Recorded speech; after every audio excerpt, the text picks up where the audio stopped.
mūsu mājas.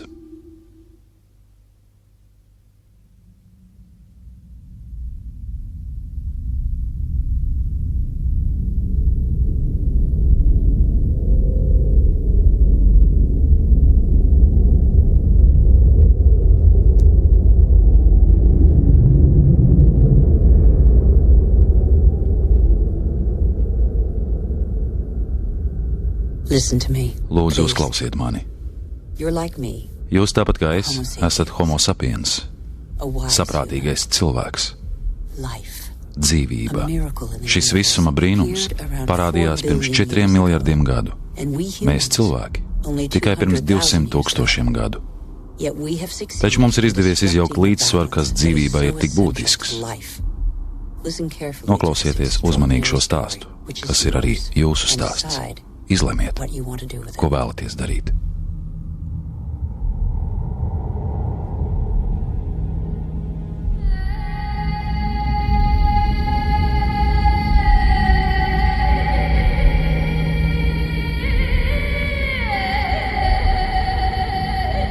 Šīs ir mūsu pirmssākuma pēdas. Iesākumā mūsu planēta bija tikai uguns hauss, salipuši putekļu daļiņu mākonis. Tāds pats kā daudzi citi visumā. Taču tieši šeit aizsākās dzīvības brīnums.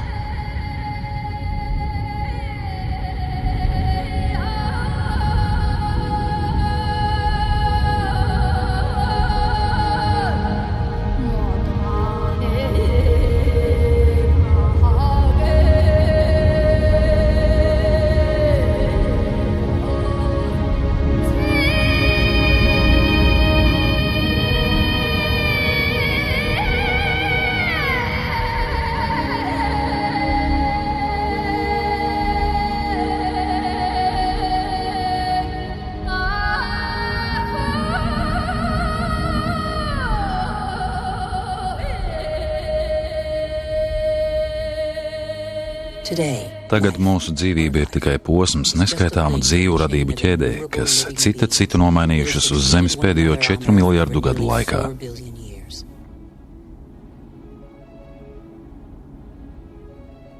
Pat šodien jauni vulkānu izvirdumi turpina veidot ainavas.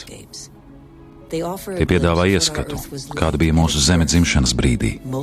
Sakususi klints izplūda no dzīlēm, sacietēja, lūstot pulsēja vai izklājās smalkā kārtiņā, līdz beidzot uz laiku norima.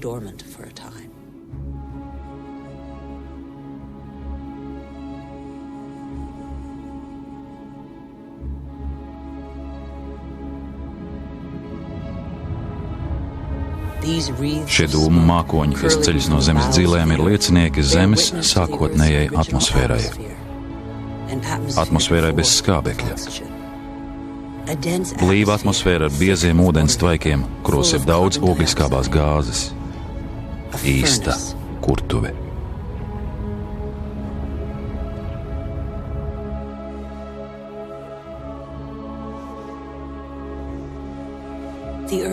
Zeme atzisa. Ūdenstvaiki kondensējās un nāca lejā lietusgāžu veidā. Tā kā Zeme atradās pareizajā attālumā no Saules, ne par tālu, ne par tuvu, ideālais līdzsvars ļāva ūdenim saglabāties šķidram. Ūdens izlauza kanālus. Tie ir kā ķermeņa vēnas, kā koka zari, kā augus sulas trahējas, ko ūdens deva Zemei.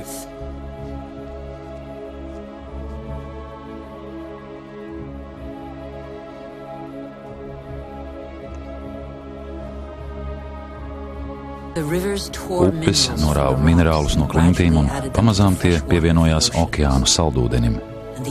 Okeāni kļuva ļoti sāļi.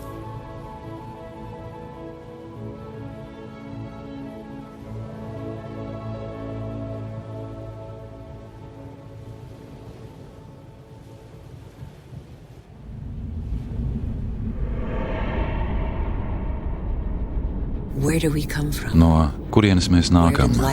Kur dzīvība parādījās pirmo reizi? Tā laika brīnums, primitīvas dzīvības formas joprojām pastāv zemeslodes karstajos avotos. Tās piešķir avotam krāsu, un to vārds ir arkeobakterija.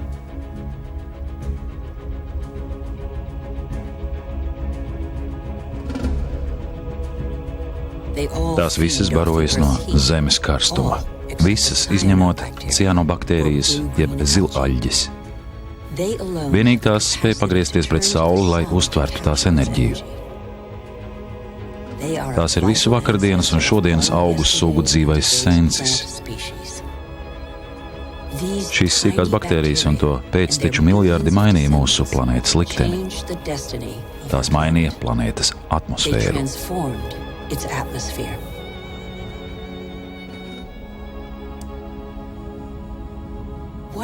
Kas notika ar oglekli, kas indēja atmosfēru? Tas joprojām ir šeit, ieslodzīts zemes garozā.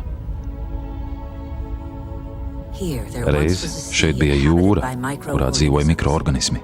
Tie audzēja čaulas, uztverot oglekli no okeānā izšķīdušās atmosfēras. Šie noslāņojumi ir miljardiem mikroorganismu čaulas.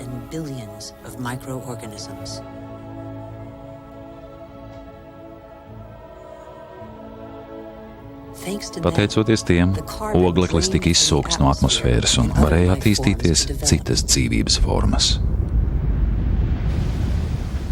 Dzīvība mainīja atmosfēru. Augi barojās no saules enerģijas, kas tiem deva spēju sašķelt ūdens molekulu un uztvert skābekli. Un skābeklis piepildīja gaisu. Zemes ūdens cikls ir nepārtrauktu pārmaiņu process. Ūdenskritumi, ūdens tvaiki, mākoņi, lietus, upes, jūras, okeāni, šļūdoņi. Šis cikls nekad netiek pārtraukts. Uz Zemes visu laiku ir viens un tas pats ūdens daudzums.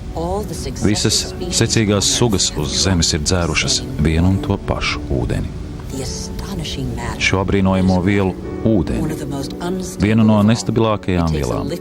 Tā ieņem šķidru stāvokli kā ūdens, gāzveida kā tvaiki un cietu kā ledus.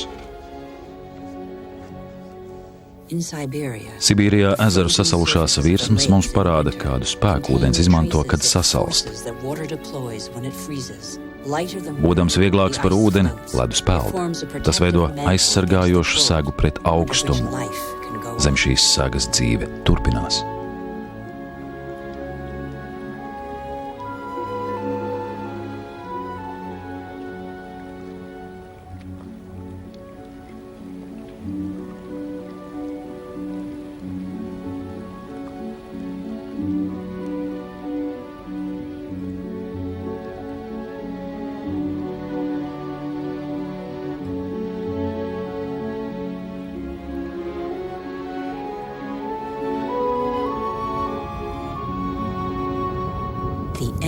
Savstarpējā saikne ir dzīvības dzinējspēks. Viss ir saistīts. Nekas nav pašpietiekams. Ūdens un gaiss ir nedalāmi, vienoti dzīvē un mūsu dzīvībai uz Zemes.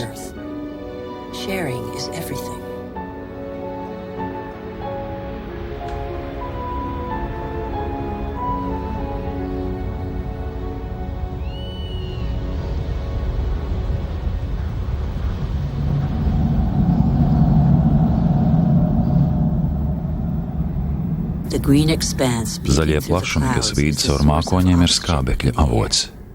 70% šīs gāzes, bez kuras mūsu plaušas nevar funkcionēt, nāk no aļģēm, kas iekrāso okeāna virsmu. Mūsu Zemes pastāvēšanas pamatā ir līdzsvars, kurā katrai būtnei ir sava nozīme, kas pastāv pateicoties citu būtņu eksistencei. Smalka, trausla harmonija, ko ir viegli satricināt.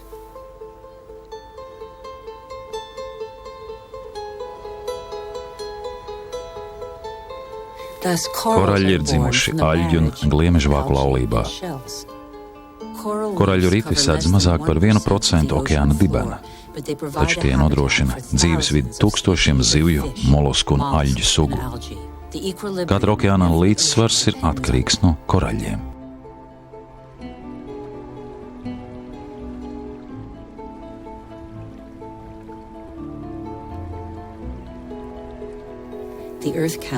Zeme skaita laiku miljardos gadu. Zemē vajadzēja vairāk nekā 4 miljardus gadu, lai radītu kokus. Sugu ķēdē koki ir pati virsotne, ideāla dzīves skulptūra. Koki nepakļaujas gravitācijai. Tie ir vienīgais dabiskais elements, kas nemitīgi tiecas pretī saulei. Tie nesteidzīgi aug pretī saulei, kas baro to lapotni.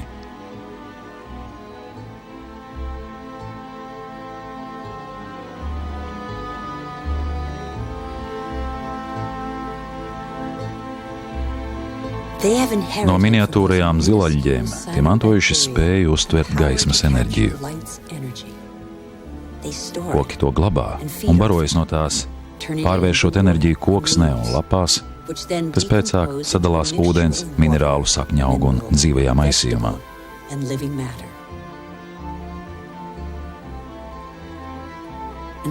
Pakāpeniski veidojas augsne.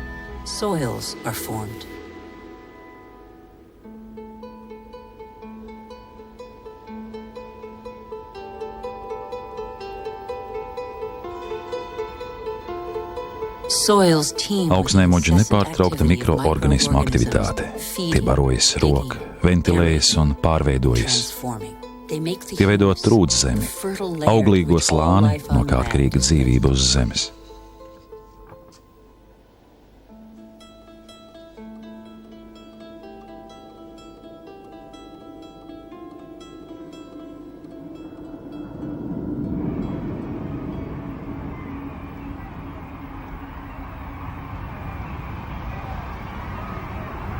Ko mēs zinām par dzīvību uz zemes? Cik sugas pazīstam? 10 daļu, varbūt 100. Ko mēs zinām par saitēm, kas tās vieno?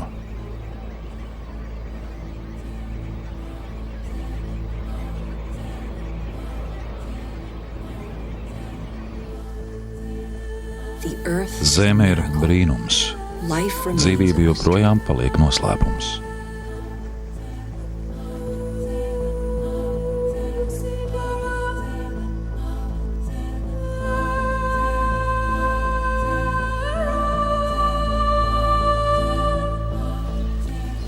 Dzīvnieki veido ģimenes, kuras vieno paražas un rituāli, ko nodod no paaudzes paaudzē.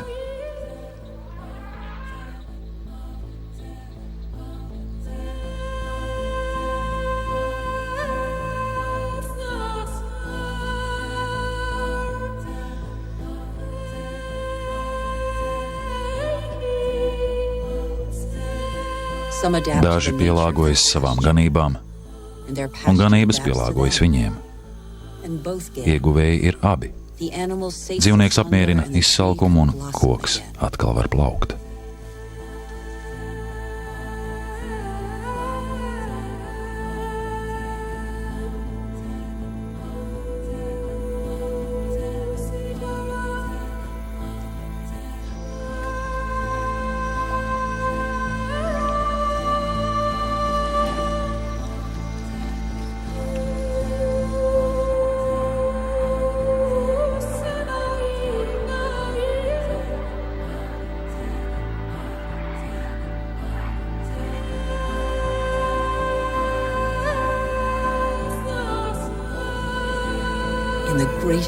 Lielajā dzīves piedzīvojumā uz zemes katrai sugai ir sava nozīme un vieta.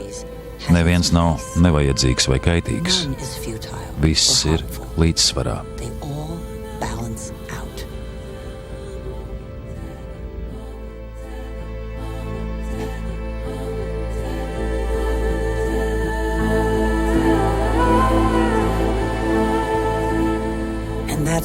Un šajā brīdī jūs, homo sapiens, saprātīgais cilvēks, pieslēdzaties šim stāstam. Jūs iegūstat pasakainu 4 miljardus gadu senu mantojumu, ko atstājusi Zeme.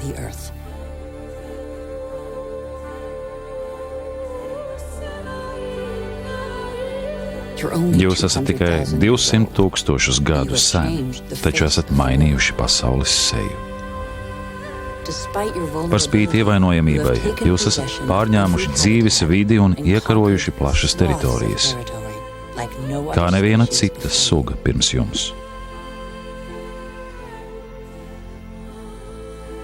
Pēc 180,000 gadu ilgiem klejojumiem, pateicoties mērenākam klimatam, cilvēki apmetās uz palikšanu. Viņu izdzīvošana vairs nebija atkarīga no medībām. Viņi izvēlējās dzīvot mitrā vidē, kur bija daudz zivju, medījuma un savvaļas augu. Vietās, kur satikās zeme, ūdens un dzīvība.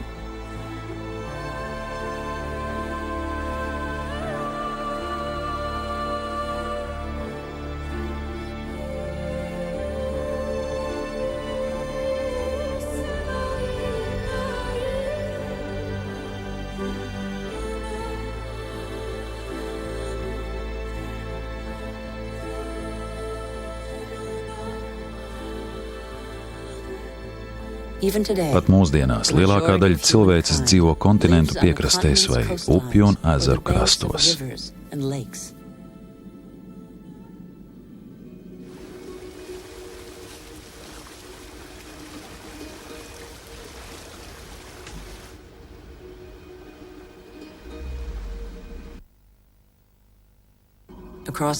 Uz visas planētas tikai 1/4 daļa cilvēku dzīvo tā, kā cilvēks dzīvoja pirms 6,000 gadu. Viņu vienīgā enerģija ir tā, ko daba dod sezonu pēc sezonas. Tā dzīvo vairāk nekā 1,5 miljards cilvēku. Tas ir vairāk nekā bagāto nāciju kopējais iedzīvotāju skaits.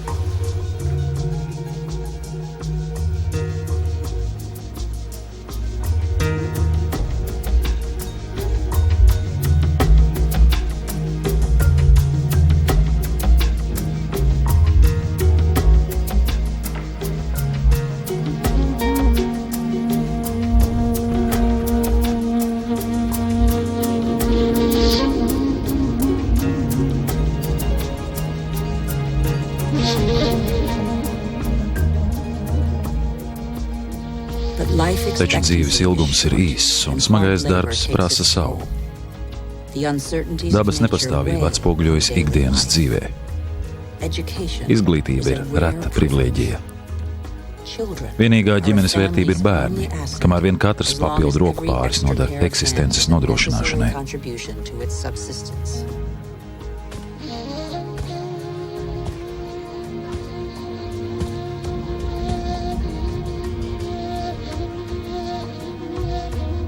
Cilvēces ģenialitāte ir vienmēr apzināties savu vājumu. Fizisko enerģiju un spēku, ko daba cilvēkiem iedalījusi nepietiekami, var atrast dzīvniekos, kas cilvēkiem palīdz atklāt jaunas teritorijas.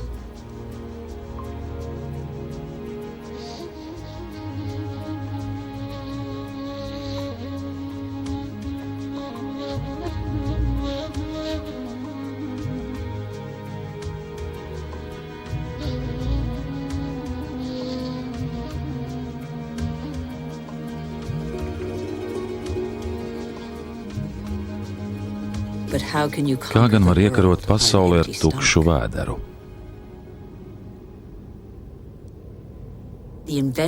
Lauksaimniecības atklāšana sagriez mūsu vēsturi ar kājām gaisā. Tas notika pirms nepilniem 10,000 gadu. Lauksaimniecība bija mūsu pirmā lielā revolūcija.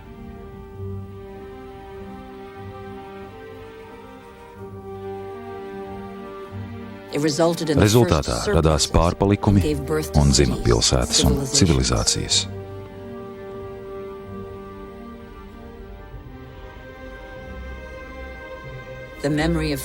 Izgaisa atmiņas par 1000 gadu ilgo cīņu par ēdienu. Padarījuši graudus par dzīves kodolu, mēs vairojām to daudzveidību un iemācījāmies tos pielāgot mūsu augsnei un klimatam.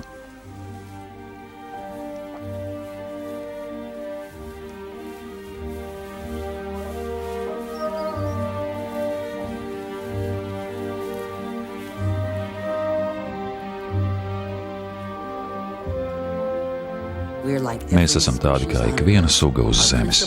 Mūsu galvenās ikdienas rūpes ir pabarot sevi. Kad augsne nav tik dāsna un ūdens ir maz, mēs liekam lietā brīnumainas spējas, lai izspiestu no zemes izdzīvošanai nepieciešamo.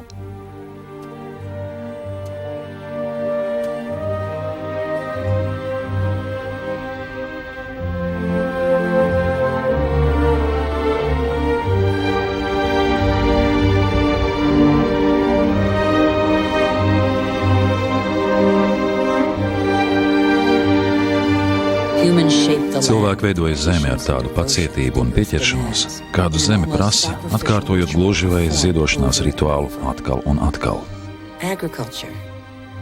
Lauksaimniecība joprojām ir visizplatītākā nodarbošanās pasaulē.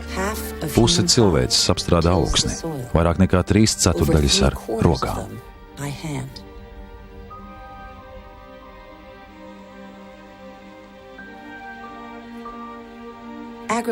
Lauksaimniecība ir kā tradīcija, kas tiek nodota no paudzes paudzē. Tie ir sviedri, smags darbs un īsta katorga, jo cilvēcei tā ir viens no izdzīvošanas priekšnosacījumiem.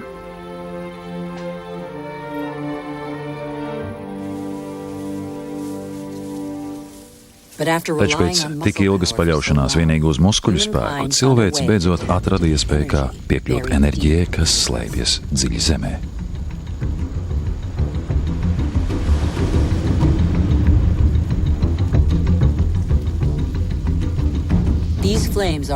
Arī šīs liesmas nāk no augiem. Saules gaismas kabata. Tīrā enerģija, saules enerģija, ko miljoniem gadu laikā uztvēra miljoniem augu pirms vairāk nekā 100 miljoniem gadu. Tās ir ogles, gāze un pāri visam nafta.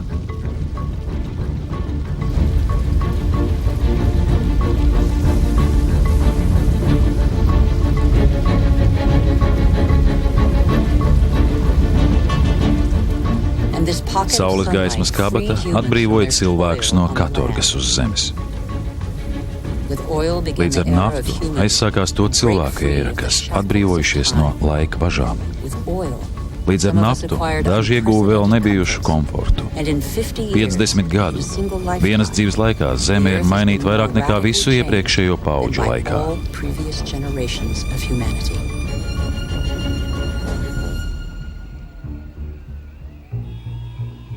Ātrāk un ātrāk. Pēdējo 60 gadu laikā zemes iedzīvotāju skaits gandrīz trīskāršojies. Vairāk nekā 2 miljardi cilvēku pārcēlušies uz pilsētām. Ātrāk un ātrāk. Šenzena, Ķīnā ar simtiem debesskrāpju un miljoniem iedzīvotāju tikai pirms 40 gadiem bija mazs zvejnieku ciemats. Ātrāk un ātrāk. Šanhajā 3000 torņu un debesskrāpju tika uzbūvēti 20 gadu laikā. Vairāki simti vēl tiek būvēti. Šodien vairāk nekā pusi no 7 miljardiem iedzīvotāju dzīvo pilsētās.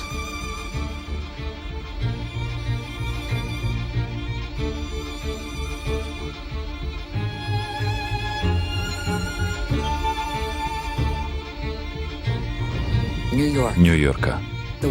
Pasaulē lielākā pilsētu aglomerācija ir tās enerģijas izmantošanas simbols, ko zeme piegādā cilvēces ģēnijiem.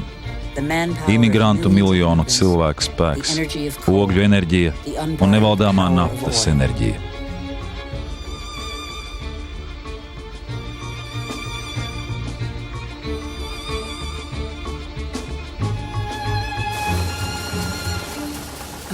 Amerika bija pirmā, kas izmantoja fenomenālo revolucionāro melnā zelta spēku.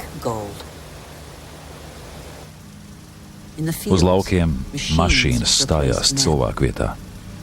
1 litrs naftas rada tik daudz enerģijas, cik 100 pāri darba roku 24 stundu laikā. ASV palikuši tikai 3 miljoni fermeru. Viņi saražo pietiekami daudz labības, lai pabarotu 2 miljardus cilvēku. Vairums šo graudu netiek izmantot, lai pabarotu cilvēkus. Šeit un visās citās industrializētajās nācijās tie tiek pārstrādāti mājlopu barībā vai biodegvielā.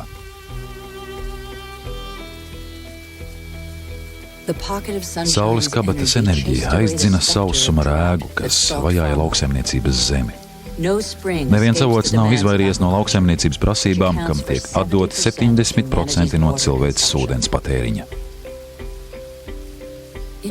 Dabā viss ir saistīts. Apstrādātās zemes un graudaugu kultivācijas izplatība veicināja parazītu attīstību. Tos iznīcināja pesticīdi, vēl viena petroķīmiskās industrijas dāvana. Slikta raža un bats nu kļuva par atmiņām. Lielākās galvas sāpes tagad bija par to, ko darīt ar modernās lauksaimniecības pārpalikumiem. Toksiskie pesticīdi izplatījās gaisā, augsnē, augos, dzīvniekos, upēs un okeānos. Tie iesūcās šūnās, kas līdzvērtīgs mātes šūnām visām dzīvības formām. Vai pesticīdi ir kaitīgi cilvēkiem, kurus tie glāb no bada? Šiem fermeriem dzeltenajos aizsargtērpos laikam ir ienākusi prātā laba doma.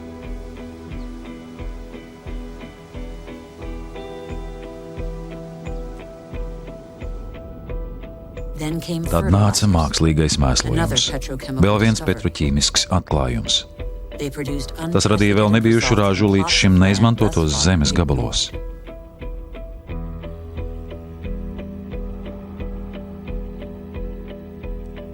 Labība pielāgojās augsnei, un klimats pakļāvās visražīgākajām un vieglāk transportējamām šķirnēm. Pēdējā gadsimta laikā iznīka 3/4 šķirņu, ko zemkopji radījuši tūkstošiem gadu laikā.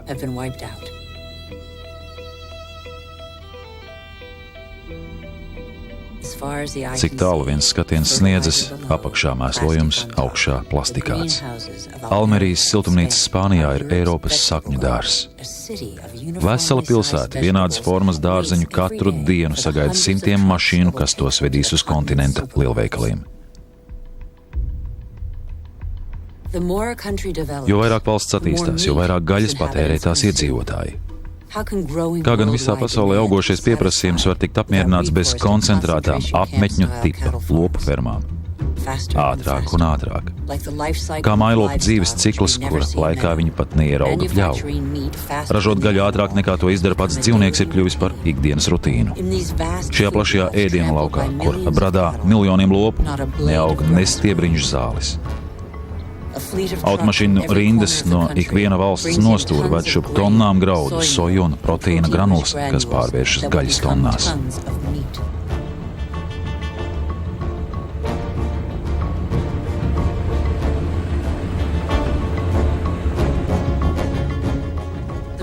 Rezultātā ir nepieciešami 100 litri ūdens, lai saražotu kilogramu kartupeļu, 4000 litru, lai saražotu kilogramu rīsu un 13 000 litru, lai saražotu kilogramu lielopa gaļas. Nemaz nerunājot par ražošanas procesā un transportā nodedzināto naftu.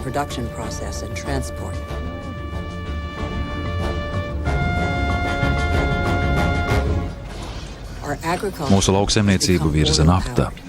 Tā spēja pabarot 2 reizes vairāk cilvēku uz zemes, bet daudzveidību aizstājusi ar standartizāciju.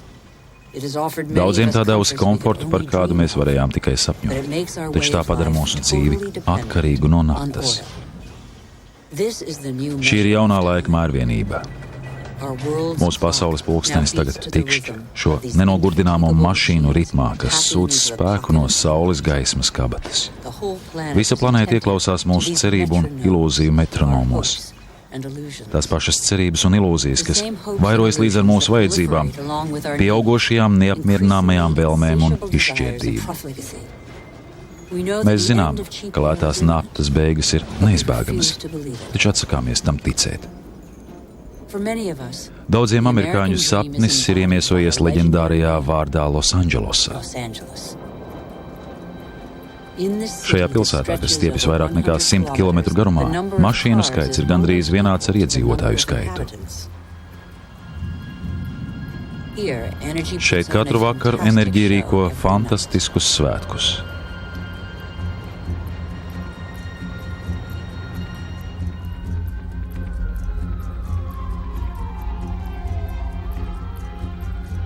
Dienas ir tikai balss atspulgs naktīm, kas pilsētu pārvērš zvaigžņotās debesīs.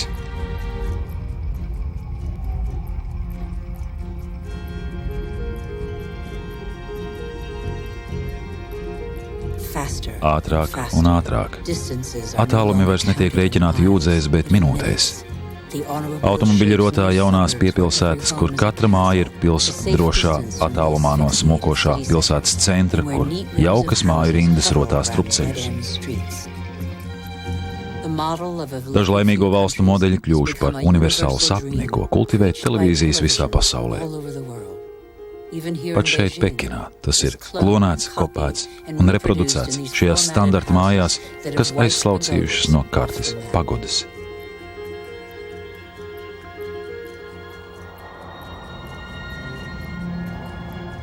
Automobīls ir kļuvis par komforta un progresa simbolu. Ja šim modelim sekotu ik viena sabiedrība uz planētas, nebūtu viss 900 miljoni auto, kā tas ir šodien, bet gan 5 miljardi. Ātrāk un ātrāk. Jo vairāk pasaule attīstās, jo lielākas tās slāpes pēc enerģijas. It visur mašīnas roku, urbi un plēš no zemes zvaigžņu gabalus, kas apglabāti zemes dzīlēs jau kopš tās dzimšanas - minerālus.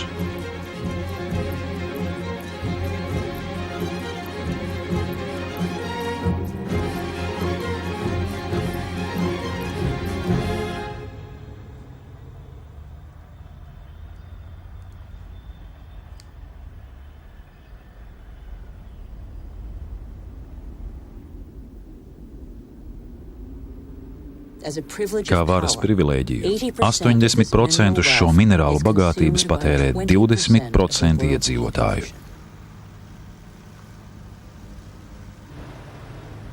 Līdz šī gadsimta beigām pieaugošā kalnrūpniecība būs izsmēlusi gandrīz visas planētas rezerves.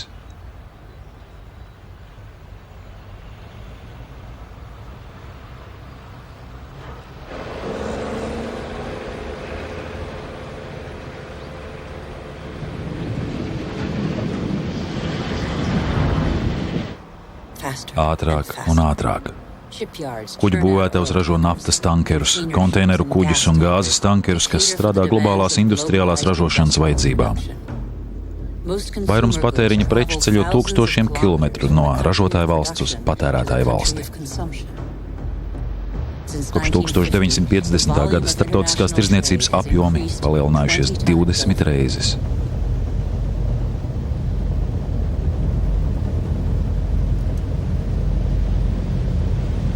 % tirdzniecības notiek pa jūru. Katru gadu tiek pārvadāti 500 miljoni konteineru. Tie dodas uz pasaulē lielākajām patēriņa vietām, tādām kā Dubaija.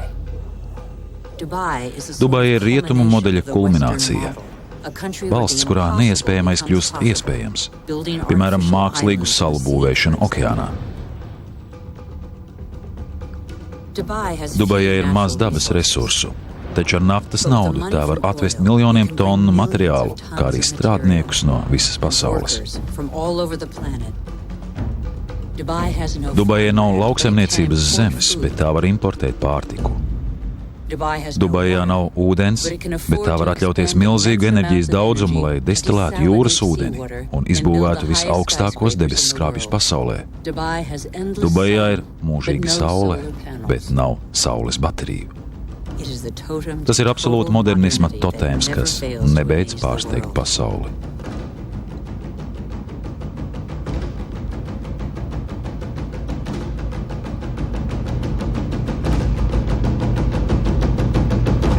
Dubaja ir kā bāka visas pasaules naudai.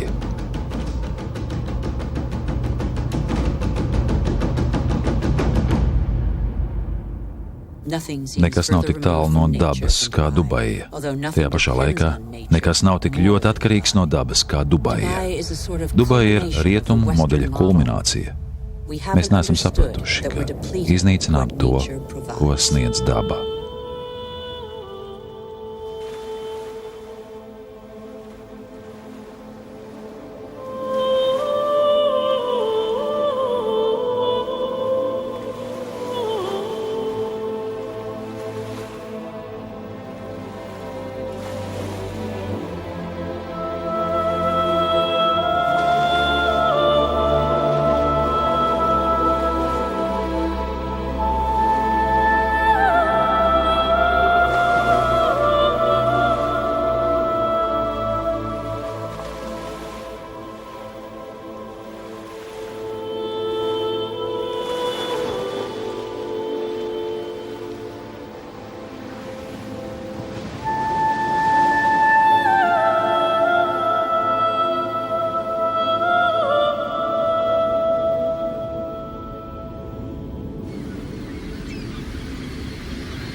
Kopš 1950. gada nozveja ir pieckāršojusies no 18 līdz 100 miljoniem metrisko tonu gadā.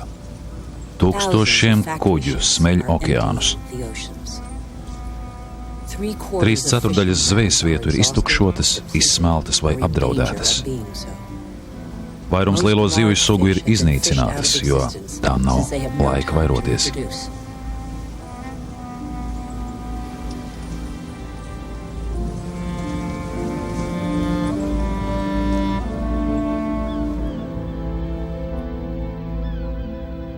Mēs iznīcinām dzīves ciklu, kas mums tika dots.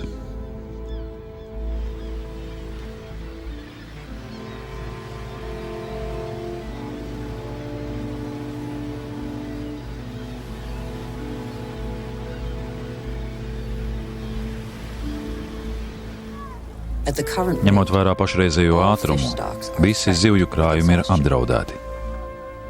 Zivis ir pārtikas pamatprodukts 1/5 daļai cilvēku.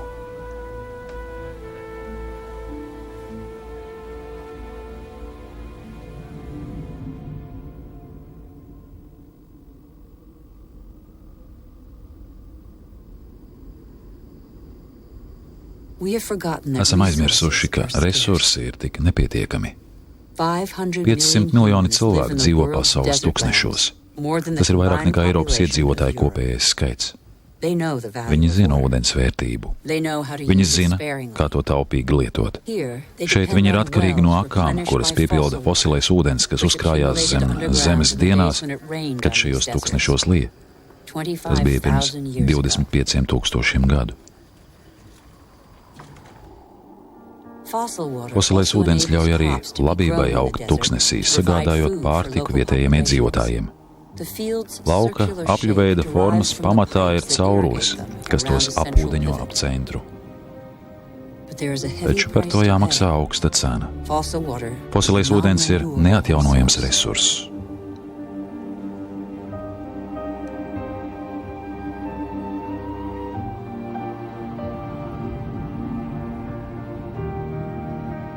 Saudarābijā sapnis par industriālo lauksaimniecību tūkstnesī ir zudis. Kā uz pergamenta kartes, gaisma rāda plankumus, kur ir pamestās zemes. Apūdeņošanas iekārtas vēl joprojām ir šeit. Arī enerģija ūdens sūknēšanai, taču fosilā ūdens rezerves ir nopietni iztukšotas.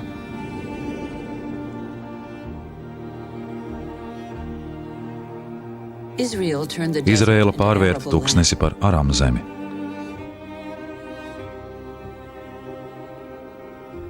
Pat ja šīs siltumnīcas pašlaik tiek laistītas lāsi pa lāsei, ūdens patēriņš turpina palielināties līdz ar eksportu.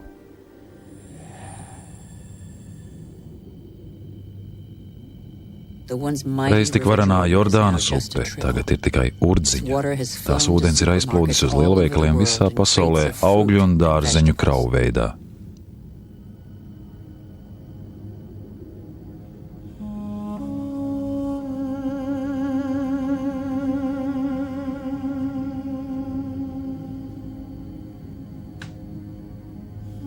Jordānas upes liktenis nav unikāls. Otrā planētas pusē viena no 10 lielajām upēm vairākus mēnešus gadā mēdz izžūt.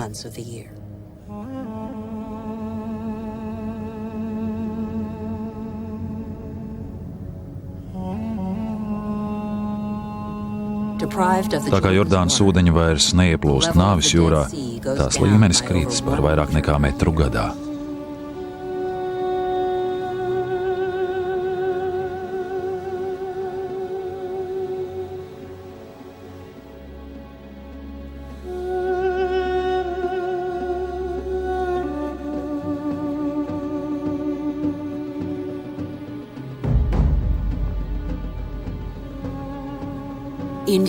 Indija riskē kļūt par valsti, kas nākamajā gadsimtā visvairāk cietīs no ūdens trūkuma.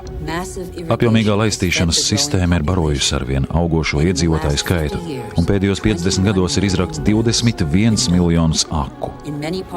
Daudzās valsts daļās urbis jādzen ar vien dziļāk, lai tiktu pie ūdens. Rietumindijā 30% aku ir pamestas.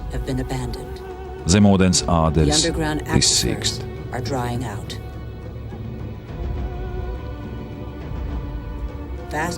Plaši rezervuāri uztver musonu lietu, lai papildinātu ūdens slāni. Sausajā sezonā vietējo ciematu sievietes to rok kailām rokām.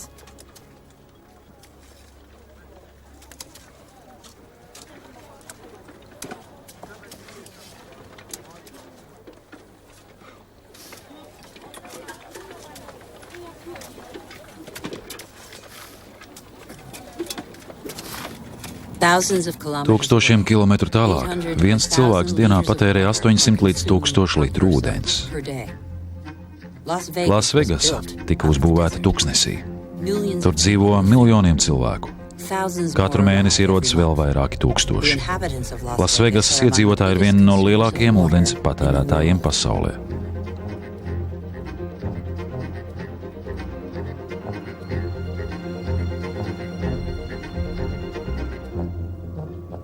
Palmspringsā ir vēl viena tuksnešaina pilsēta ar tropisko veģetāciju un lekniem golfa laukumiem. Cik ilgi šī mirāža turpinās zelt?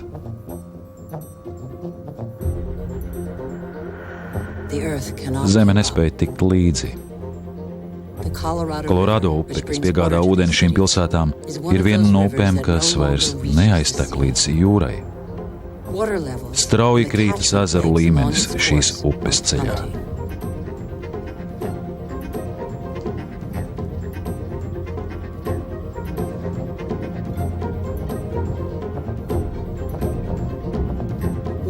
Līdz 2025. gadam ūdens trūkums var skart gandrīz 2 miljardus iedzīvotāju.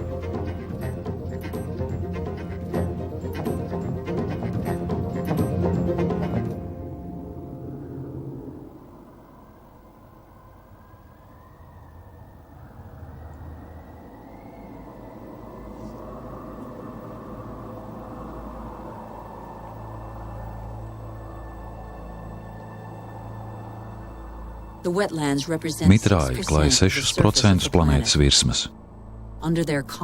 Zem to mierīgās virsmas atrodas īsta rūpnīca, kur augi un mikroorganismi pacietīgi filtrē ūdeni un baro visu populāciju. Šie purvi ir neaizstājama vide ūdens atjaunošanai un attīrīšanai. Tie ir kā sūkļi, kas regulē ūdens plūsmu. Tie uzsūc ūdeni slapjajā sezonā un atbrīvo sausajā sezonā.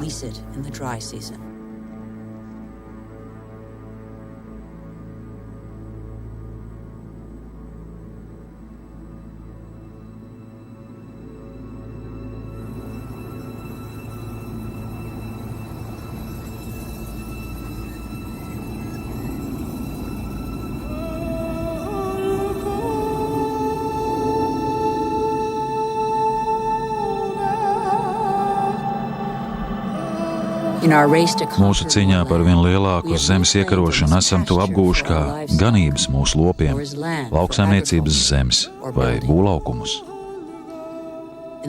Pēdējā gadsimta laikā puse pasaules purvu ir izžūsi. Mēs nezinām ne to bagātību, ne lomu.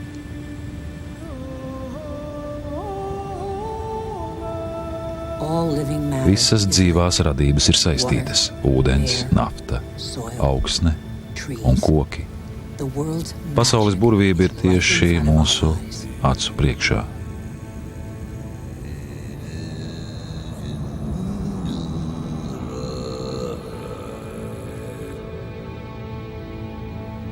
Koki izelpo gruntsūdeni atmosfērā vieglas migliņas veidā. Tie veido lapotni, kas atvieglo smagu lietusgāžu triecienu. Meži nodrošina dzīvībai nepieciešamo mitrumu. Tie uztver oglekli, saglabājot to vairāk nekā visā Zemes atmosfērā kopā. Tie ir klimata līdzsvara stūrakmens, no kura mēs esam atkarīgi.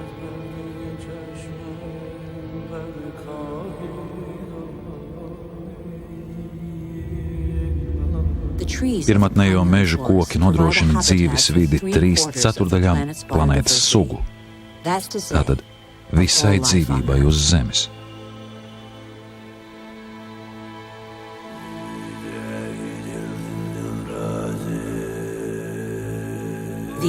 Šie meži nodrošina zāles, kas mūs dziedē. Šo augu izdalītās vielas mūsu ķermenis atpazīst. Mūsu šūnas runā vienā valodā. Mēs esam no vienas ģimenes.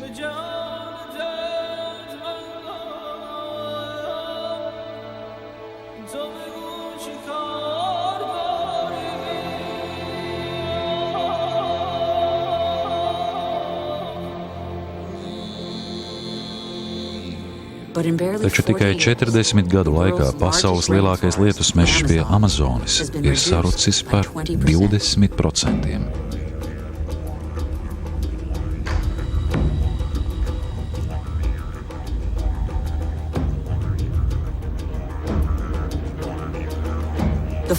Mežu vietā nāk lopu rančo vai sojas fermas. 95% sojas pupu tiek izmantotas lobarībai un putniem Eiropā un Āzijā. Mežs pārvēršas gaļā.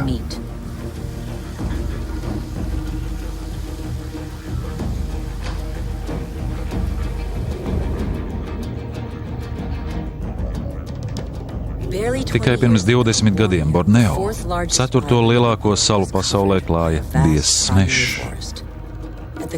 Ņemot vērā pašreizējo meža iznīcināšanas ātrumu, 10 gadu laikā tas būs pilnībā izzudis. Dzīvā daba ir saistīta ar ūdeni, gaisu, zemi un sauli. Borneo šī saikne tika pārrauta vienā no zemes lielākajiem bioloģiskās daudzveidības rezervuāriem.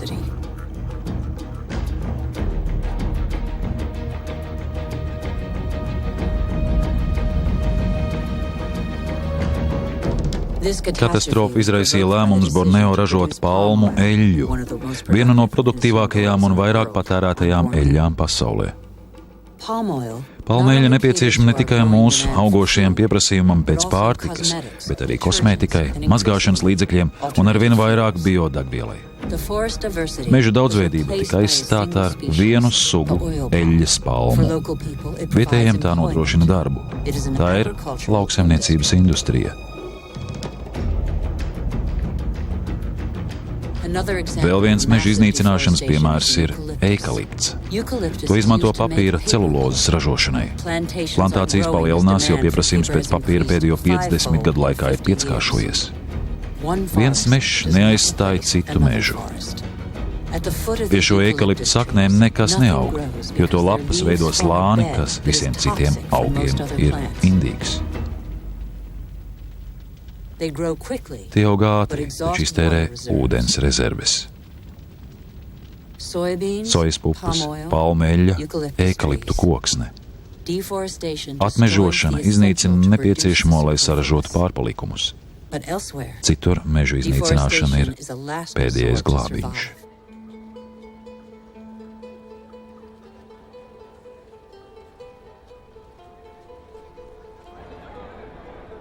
Divi miljardi cilvēku, gandrīz trešā daļa zemes iedzīvotāju, joprojām ir atkarīga no kokoglēm. Haitī, vienā no nabadzīgākajām valstīm, kokoglis ir viena no galvenajām patēriņa precēm. Kādreizējā Karību jūras pērle Haitī vairs nespēja pabarot savus iedzīvotājus bez ārvalstu palīdzības.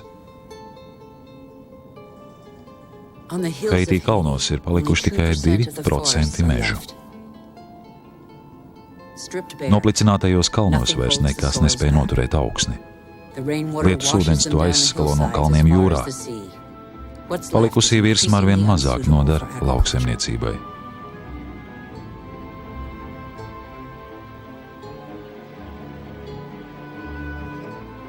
Dažās Madagaskaras daļās augsnes erozija ir uzskatāmi redzama. Kalniem ir dziļas, 100 metru platas brūces. Smalko un trauslo augsni veido dzīvās radības. Līdz ar eroziju pazūd trūdzzemes plānais slānis, kur veidošanai bija nepieciešami 1000 gadu.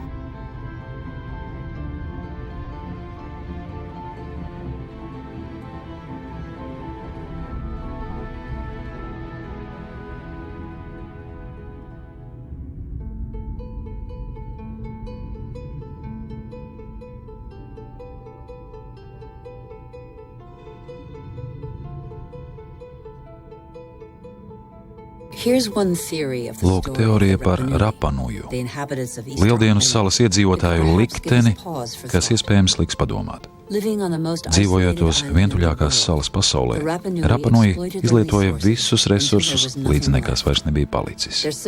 Viņu civilizācija neizdzīvoja. Šeit reiz atradās visaugstākās palmas pasaulē. Tās ir pazudušas. Rapanuji tās nocirta kokmateriāliem. Tad viņi piedzīvoja plašu augsnes eroziju. Rapanuji vairs nevarēja doties zvejā. Nebija koku kanoe laivu būvēšanai.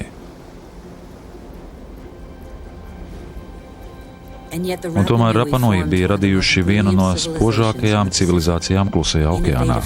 Novatoriski zemkopji, skulptori, izcili navigatori, visi iekrita pārapdzīvotības un resursu iznīkšanas slazdā. Viņi piedzīvoja sabiedriskos nemierus, dumpi un badu. Daudzi nepārdzīvoja šo kataklizmu.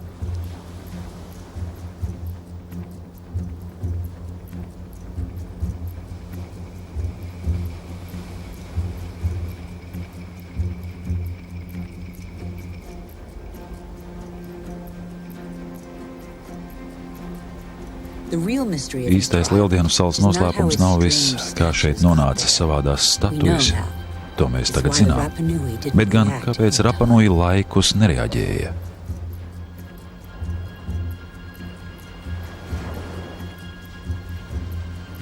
Tā ir tikai viena no teorijām, bet tā ir ļoti saistīta ar mums šodien.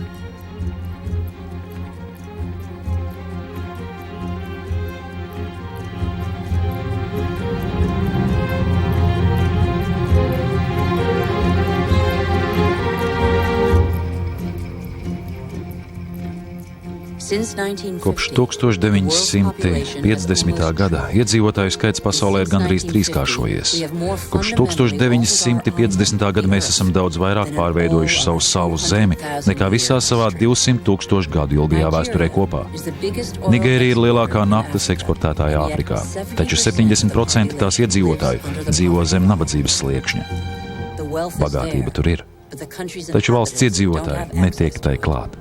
Tas pats notiek visā pasaulē. Puse pasaules nabadzīgo ļaužu dzīvo resursiem bagātās valstīs.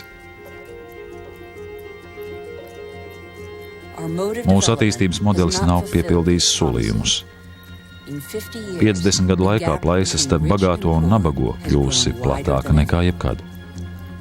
Šodien puse pasaules bagātību ir 2% bagāto iedzīvotāju rokās.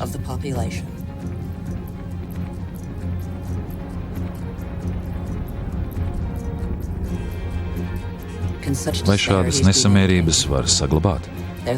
Tās ir iemesls cilvēku kustībai, kuras mērogs mēs vēl neesam aptvēruši.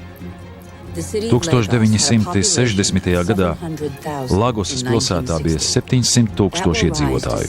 2025. gadā šis skaitlis būs pieaudzis līdz 16 miljoniem. Lagos ir viena no ātrāk augošajām pilsētu aglomerācijām pasaulē. Jaunatnācēji pārsvarā ir fermeri, kuri spiesti pamest zemi ekonomisku un demogrāfisku iemeslu dēļ, vai arī resursu izzušanas dēļ. Šis ir radikāli jauns pilsētas paplašināšanās veids, ko vada vēlme izdzīvot, nevis būt pārtikušiem.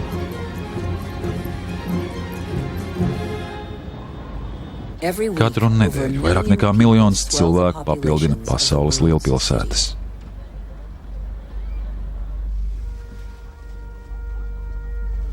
Tagad viena sastāvdaļa cilvēku dzīvo apšaubāmā, neveselīgā, pārapdzīvotā vidē, bez ikdienā nepieciešamajām lietām - ūdens, sanitārijas un elektrības.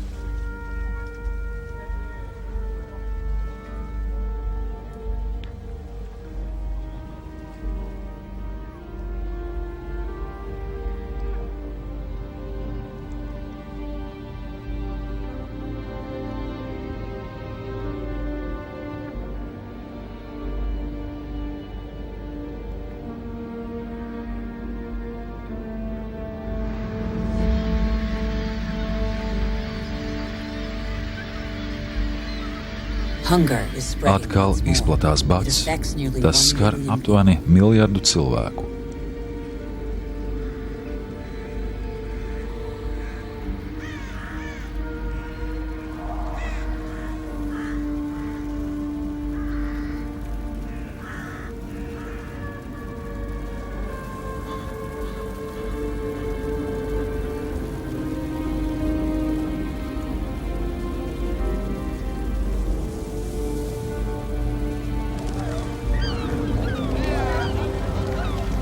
Uz visas planētas nabadzīgākie cīnās par izdzīvošanu no kripatām, kamēr mēs turpinām rakt resursus, bez kuriem vairs nespējam izdzīvot. Mēs raugāmies arvien tālāk un tālāk uz neskartām teritorijām un reģioniem, kurus ir arvien grūtāk izmantot.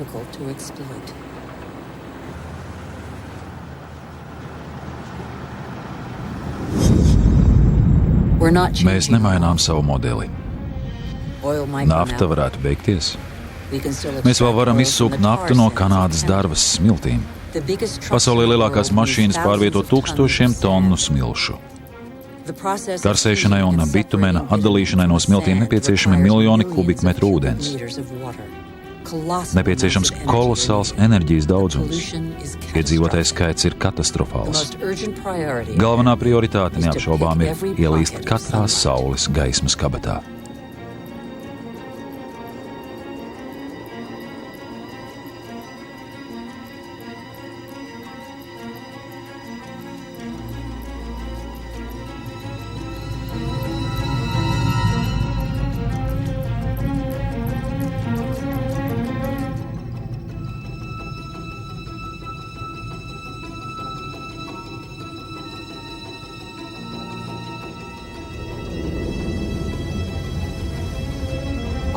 Mūsu naftas tankuģi kļūst arvien lielāki un lielāki. Mūsu prasības pēc enerģijas nemitīgi palielinās. Mēs cenšamies kurināt milzīgu krāsni bez dibena, kura prasa arvien vairāk degvielas.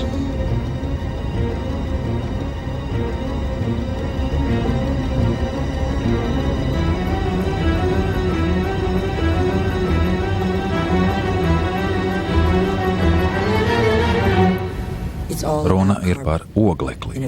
Ja tā turpināsim, pēc dažām desmitgadēm lielākā daļa oglekļa, kas padarīja atmosfēru par kurtuvi un ko daba uzsūca pirms miljoniem gadu, nonāks atpakaļ atmosfērā.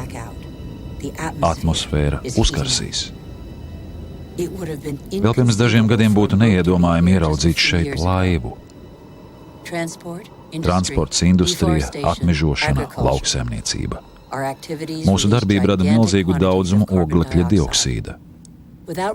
Paši to nemanot molekulu pa molekulē, mēs esam izjaukuši Zemes klimata līdzsvaru.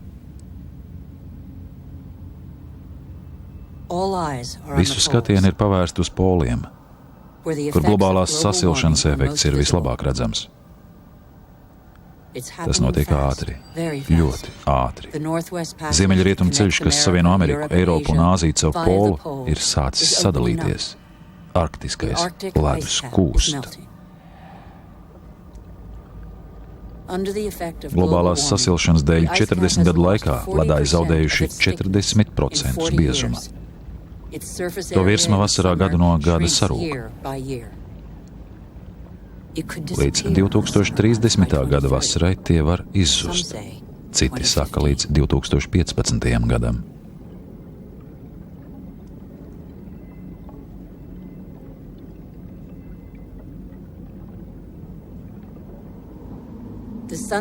Saules stari, kurus līdz šim ledāji atstaroja, tagad iespīd tumšajā ūdenī, sasildot to.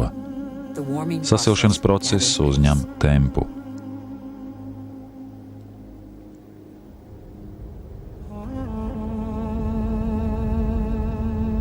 Šajā ledū redzama mūsu planētas vēsture. Oglekļa dioksīda koncentrācija vairākus 100 000 gadu nav bijusi tik augsta. Cilvēce nekad nav dzīvojusi šādā atmosfērā.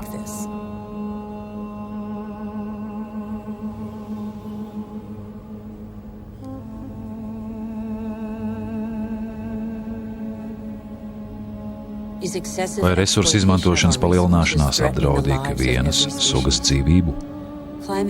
Klimata pārmaiņas pastiprina draudus. Līdz 2050. gadam 4. daļai zemes sugu draudēs izmiršana. Polārajos reģionos dabas līdzsvars jau ir izjaukts.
Pie Ziemeļpola ledus saga zaudējusi 30% platības 30 gadu laikā.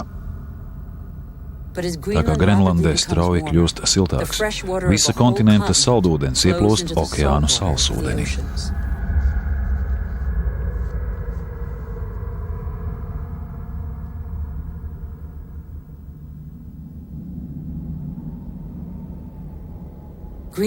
Grenlandes ledus satur 20% visas planētas saldūdens. Ja tas izkusīs, jūras līmenis pacelsies par apmēram 7 metriem.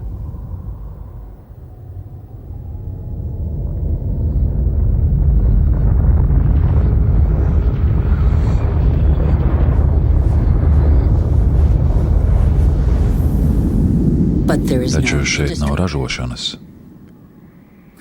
Grenlandes ledus saga cieš no siltumnīcas gāzēm, kas izdalās citviet uz Zemes. Mūsu ekosistēmai nav robežu. Lai kur mēs būtu, mūsu darbība atbalsojas uz visas Zemes. Mūsu planētas atmosfēra ir nedalāms veselums. Tā ir mūsu kopīgā vērtība. Grenlandes ainavās sāk parādīties ezeri. Ledussaga sākusi kust tādā ātrumā, kādu pirms 10 gadiem nepareģoja pat vispesimistiskāk noskaņotie zinātnieki.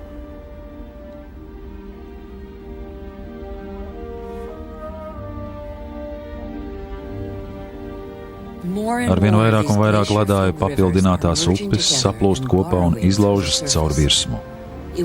Tika uzskatīts, ka ūdens ledus dziļumos sasals. Tieši otrādi, tas plūst zem ūdens, nesot ledus gabalu uz jūru, kur tas sadalās aizbergos.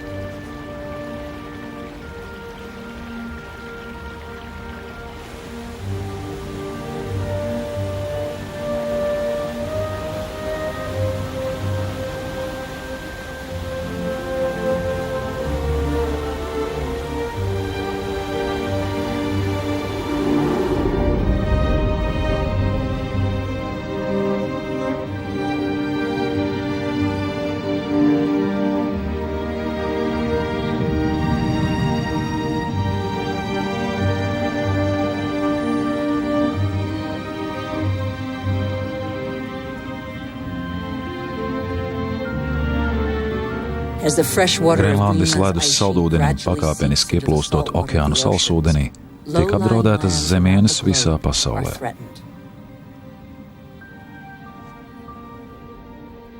Jūras līmenis ceļas. Ūdens sasilšanas dēļ tās līmenis 20. gadsimtā vien ir cēlies par 20 centimetriem. Viss kļūst nestabils. Koraļu rifi, piemēram, ir ārkārtīgi jutīgi pret vismazākajām ūdens temperatūras pārmaiņām. 30% rifu ir izzuduši. Tie ir būtiska saikne sugu ķēdē. Atmosfērā valdošie vēji maina virzienu. Lietus cikli ir mainījušies. Klimatu ģeogrāfija ir pārveidota. Zema līmeņa salu iedzīvotāji, piemēram, šeit, Maldīvu salās, ir uz riska robežas. Viņi ir ļoti uztraukti. Daļa jau meklē jaunas, labvēlīgākas zemes.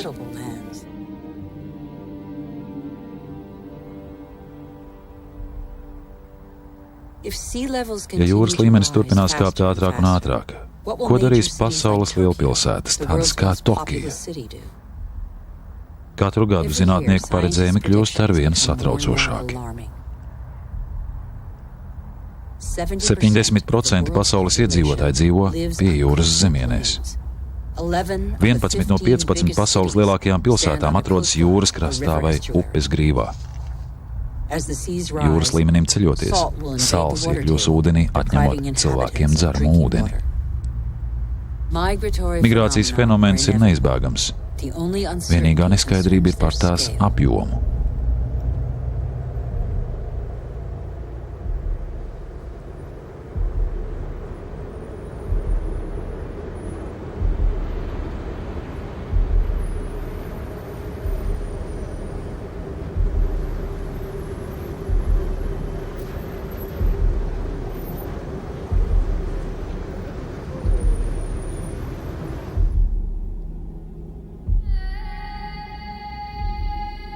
Āfrikā Kilimandžaro kalns vairs nav atpazīstams. 80% tā ledāju ir pazuduši. Vasarā upes vairs neplūst. Vietējās tautas skāris ūdens trūkums. Pasaules augstākajās virsotnēs Himalajos mūžīgie sniegi un ledāji sāk atkāpties. Ledājiem ir būtiska nozīme ūdens ciklā. Tie uztver musonu lietu, pārvēršot to ledū un atbrīvo to vasarā, kad ledus kūst.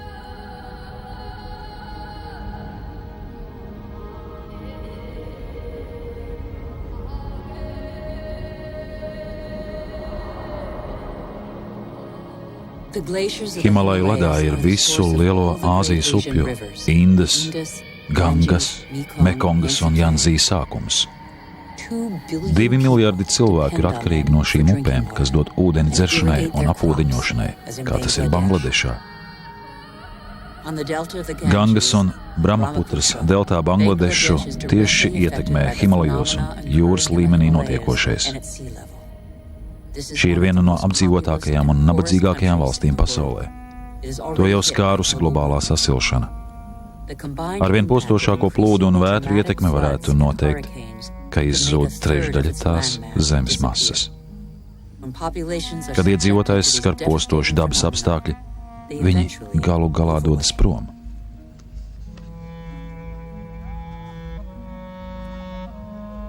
Arī bagātās valstis netiks saudzētas. Sausums skar visu planētu. Austrālijā tas skāris jau pusi lauksaimniecības zemes.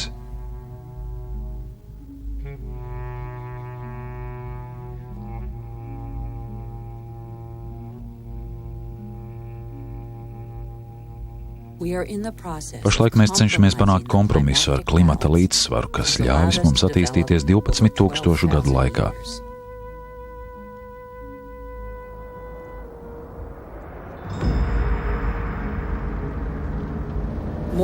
Arvien vairāk meža ugunsgrēku skar lielpilsētas.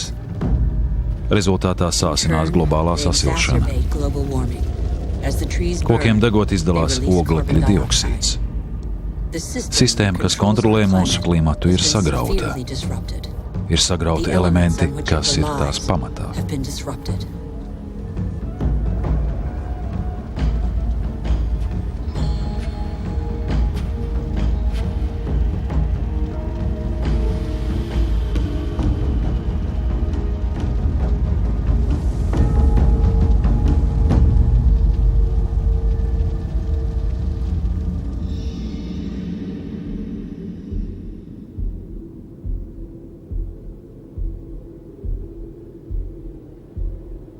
Klimata pārmaiņu pulkstenis tikšķ šajās burvīgajās ainavās. Šeit Sibīrijā un citur uz zemeslodes ir tik augsts, ka zeme ir pastāvīgi sasalusi. To sauc par mūžīgo sasalumu.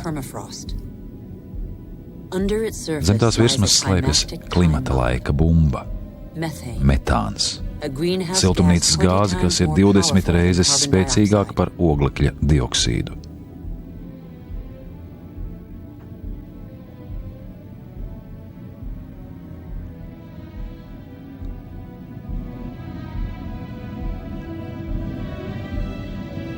Ja mūžīgais sasalums atkusīs, izplūdušais metāns radīs tādu siltumnīcas efektu, kura sekas neviens nespēs paredzēt. Mēs nonāksim burtiski nezināmā teritorijā.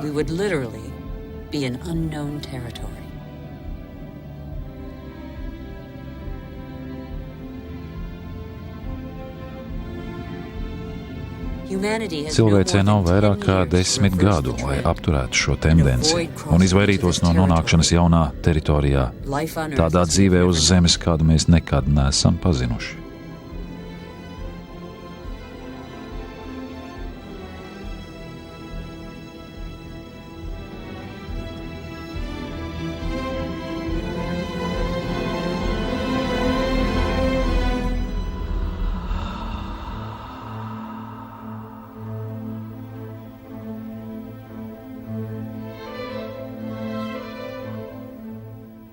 Mēs esam radījuši fenomenus, ko nespējam kontrolēt.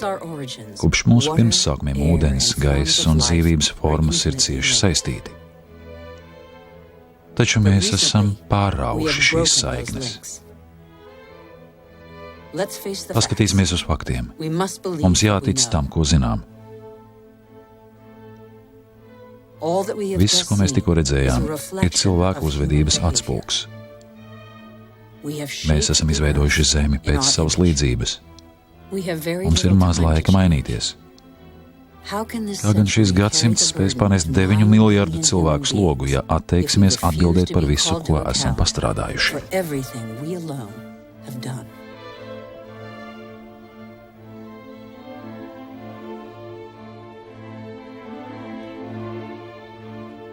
20% pasaules iedzīvotāji patērē 80% tās resursu.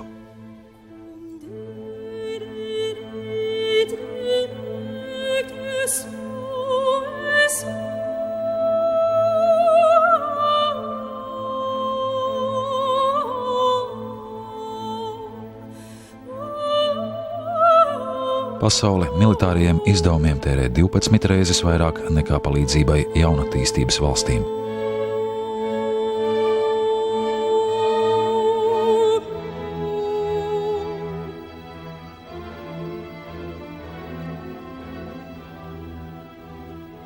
Pieci 5000 cilvēku dienā mirst netīra dzeramā ūdens dēļ. 1 miljardam cilvēku nav pieejas drošam dzeramajam ūdenim.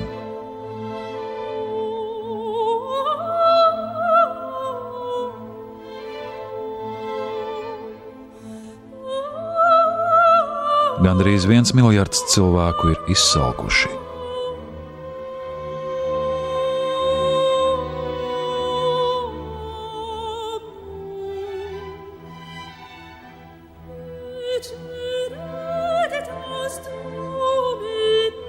Vairāk nekā 50% labības, ko pasaulē pārdod, tiek izmantot lopbarībai vai biodegvielai. –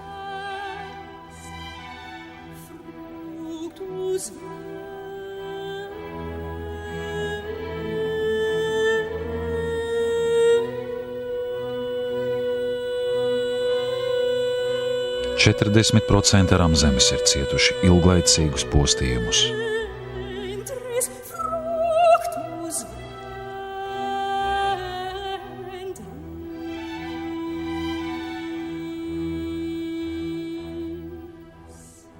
Katru gadu pazūd 13 miljoni hektāru meža.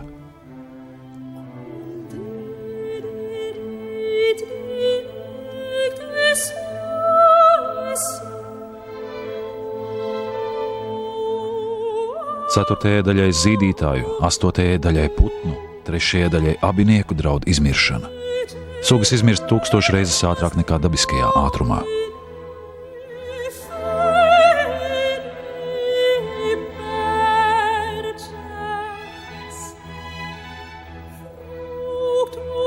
Trīs ceturdaļas zvejas vietu ir izsmeltas, izpostītas vai bīstami pasliktinās.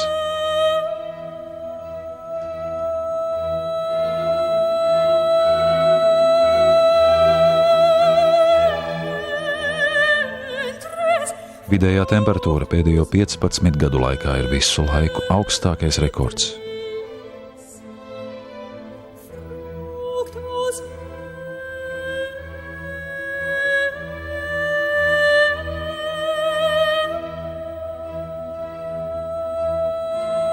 Ledāju slānis ir par 40% plānāks nekā pirms 40 gadiem.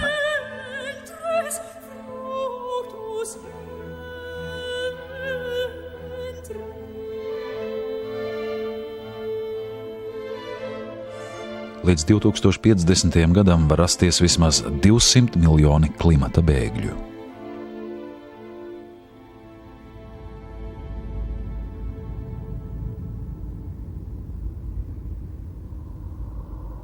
Mūsu rīcības cena ir augsta. Jāmaksā arī tiem, kas nav aktīvi iesaistīti. Esmu redzējis bēgļu nometnes, kas parādās tuksnesī kā milzu lielpilsētas. Cik daudz vīriešu, sieviešu un bērnu rīt būs pamesti ceļmalā. Vai mums vienmēr jāceļ sienas, lai sarautu cilvēces vienotības ķēdi, šķirtu tautas un vienu cilvēku laimi aizsargātu pret citu cilvēku izmisumu? Ir par vēlu būt pesimistiem. Zinu, ka viens cilvēks spēj nogāzt jebkuru sienu. Ir par vēlu būt pesimistiem. Visā pasaulē 4/5 bērnu apmeklē skolu. Vēl nekad izglītība nav bijusi pieejama tik daudziem cilvēkiem. Visi no bagātajiem līdz nabagajiem var sniegt savu ieguldījumu. Lesoto, viena no nabadzīgākajām valstīm pasaulē, proporcionāli visvairāk iegulda izglītībā. Katara, viena no bagātākajām valstīm pasaulē, ir atvērusi durvis labākajām universitātēm. Kultūra, izglītība, pētniecība un novatorisms ir neizsmeļami resursi. Cīņā ar nelaimēm un ciešanām miljoni nevalstisko organizāciju pierāda, ka tautu solidaritāte ir spēcīgāka nekā valstu egoisms. Bangladešā kāds izdomāja līdz šim neiedomājamo un dibināja banku, kas aizdod naudu tikai nabagajiem. Tikai 30 gadu laikā tā mainījusi 150 miljonu cilvēku dzīvi visā pasaulē. Antarktīda ir kontinents ar neizmērojamiem dabas resursiem, kurus neviena valsts nevar piedēvēt sev. Dabas rezerves, kas veltītas mieram un zinātnei. 49 valstu parakstīta vienošanās nosaka, ka šīs bagātības pieder visai cilvēcei. Ir par vēlu būt pesimistam. Valdības ir rīkojušās, lai aizsargātu gandrīz 2% pasaules teritoriālo ūdeni. Tas nav daudz, taču 2 reizes vairāk nekā pirms 10 gadiem. Pirmie dabas parki tika izveidoti tikai pirms gadsimta. Tie sadz vairāk nekā 13% kontinentu teritorijas. Tās ir vietas, kur cilvēka darbība iet kopsolī ar sugu, augsnes un ainavas saglabāšanu. Dabas un cilvēka harmonija var kļūt par likumu, ne izņēmumu. ASV Ņujorka ir apjautusi, ko daba mums dod. Šie meži un ezeri piegādā visu pilsētai nepieciešamo dzeramo ūdeni. Dienvidkorejā mežus bija nopostījis karš. Pateicoties nacionālajai apmežošanas programmai, meži atkal sēdz 65% teritorijas. Vairāk nekā 75% papīra tiek pārstrādāts. Kostarika ir izdarījusi izvēli starp militāriem izdevumiem un savas zemes saglabāšanu. Valstī vairs nav armijas. Tā labāk velta resursus izglītībai, ekotūrismam un savu pirmatnējo mežu saglabāšanai. Gabona ir viena no pasaules līderiem koksnes ražošanā. Tā praktizē selektīvo izciršanu, ne vairāk kā 1 koku no hektāra. Meži ir viens no valsts svarīgākajiem ekonomiskiem resursiem. Tiem pietiek laika atjaunoties. Ir programmas, kas garantē ilgtspējīgu mežu eksploatāciju. Tām jākļūst obligātām. Patērētājiem un ražotājiem ir jābūt taisnīgiem. Kad darījums ir godīgs un ieguvējs ir gan pircējs, gan pārdevējs, visi ir laimīgi un pelnījuši labu dzīvi. Kā gan var pastāvēt taisnīgums un vienlīdzība starp cilvēkiem, kur vienīgais darbarīgs ir viņu rokas, un tiem, kuri ražu vāc ar mašīnu un saņem valsts subsīdijas? Būsim atbildīgi patērētāji. Padomāsim par to, ko pērkam. Ir par vēlu būt pesimistiem. Esmu redzējis lauksaimniecību cilvēces līmenī. Tā var pabarot visu planētu, ja gaļas ražotāji neatņem pārtiku citiem cilvēkiem. Esmu redzējis zvejniekus, kas rūpējas par to, ko var noķert. Viņi rūpējas par okeāna bagātībām. Esmu redzējis mājas, kas pašas ražo enerģiju. 5000 cilvēku dzīvo pasaulē pirmajā ekoloģiski draudzīgajā rajonā Freiburgā, Vācijā. Citas pilsētas ir pievienojušās šim projektam. Mumbai ir 1000. pilsēta šajā projektā. Jaunzēlandes, Īslandes, Austrijas un Zviedrijas, kā arī citu valstu valdības pasludinājuši atjaunojamo enerģijas resursu attīstību par galveno prioritāti. Es zinu, ka 80% mūsu patērētās enerģijas nāk no fosiliem enerģijas resursiem. Katru nedēļu Ķīnā vien tiek uzceltas 2 ar oglēm kurināmas rūpnīcas. Esmu Dānijā redzējis ar oglēm kurināmas rūpnīcas prototipu, kas oglekli novada augstnē, nevis gaisā. Risinājums nākotnē? Neviens vēl to nezina. Īslandē esmu redzējis elektrostaciju, ko darbina zemes karstums, ģeotermisks spēks. Esmu redzējis jūras čūsku guļam uz viļņiem, lai uztvertu viļņu enerģiju un radītu elektrību. Esmu redzējis vēja ģenerators pie Dānijas krastiem, kas ražo 20% valsts elektrības. ASV, Ķīna, Indija, Vācija un Spānija ir lielākās investoras atjaunojamajā enerģijā. Tās jau ir radījušas vairāk nekā 2,5 miljonus darba vietu. Kur gan uz zemes nepūš vējš? Esmu redzējis tuksnesi plešamies saulē. Uz Zemes viss ir saistīts, un Zeme ir saistīta ar Sauli, tās sākotnējo energoresursu. Vai cilvēki nevar atdarināt augus un uztvert Saules enerģiju? Stundas laikā Saule dod Zemei tādu enerģijas daudzumu, ko visa cilvēks var patērēt gada laikā. Kamēr viens Zeme pastāv, Saules enerģija būs neizsmeļama. Mums tikai jābeidz urbt Zemi un jāpaskatās uz debesīm. Mums ir jāmācās kultivēt Sauli. Visi šie eksperimenti ir tikai piemēri, taču tie liecina par jaunu domāšanu. Tie nosprauž virzienu uz jaunu cilvēces piedzīvojumu, kur pamatā ir mērenība, izglītotība un dalīšanās.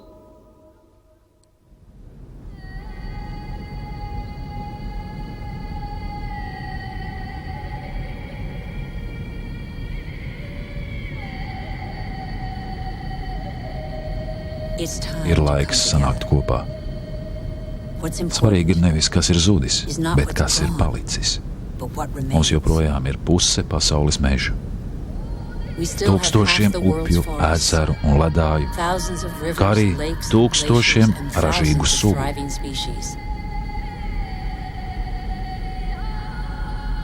Mēs zinām, ka risinājums ir šeit un tagad. Mums visiem ir spēks mainīties. Ko mēs vēl gaidām?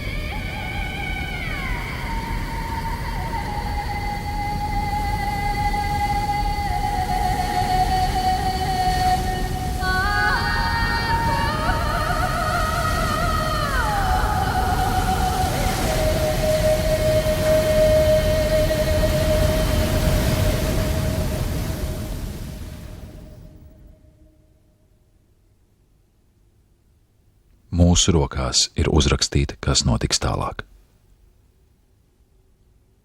Visiem kopā.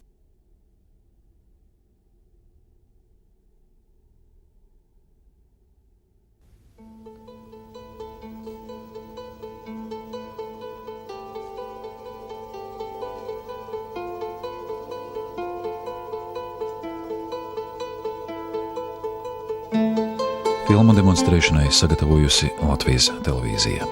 Tulkojusi Dace Klagiša, redaktore Ilvija Martinsone. Ieraksta režisore Inta Vitkus, video inženieris Juris Krišjānis, lasīja Aigars Rozenbergs.